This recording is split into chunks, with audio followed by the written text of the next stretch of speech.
मित्रांनो, एल्फिन्स्टीन फाईल हे प्रकरण उघडल्यापासून अनेक प्रकारचे व्हिडिओ पाहतोय. आता सध्या ह्या 2-4 दिवसामध्ये परत हे सगळे व्हिडिओज फोटोज समोर येत आहेत.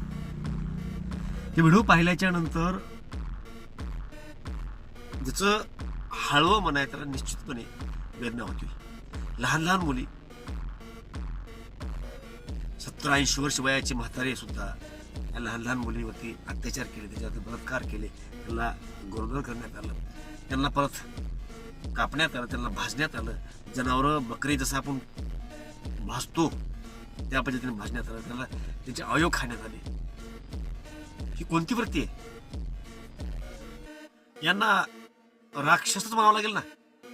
जे लोक यामध्ये अडकलेत किंवा ज्याची नावं येत आहेत यांचं समर्थन तुम्ही करताय म्हणजे तुम्ही सुद्धा राक्षस आहेत. कलियुगाचं जे टोक आहे, कलियुगामध्ये अत्याचार वाढेल, अन्याय वाढेल, व्यभिचार वाढेल, हे जे सांगितलं जातंय कलियुगाचं खरं चित्रण आहे. आणि अशा पद्धतीचं वर्तन ज्या लोकांना ऐकल्याच्या नंतरही त्या लोकांची पाठराखण करायची आहे, ह्या सुद्धा राक्षसाच्या अवलाद आहेत.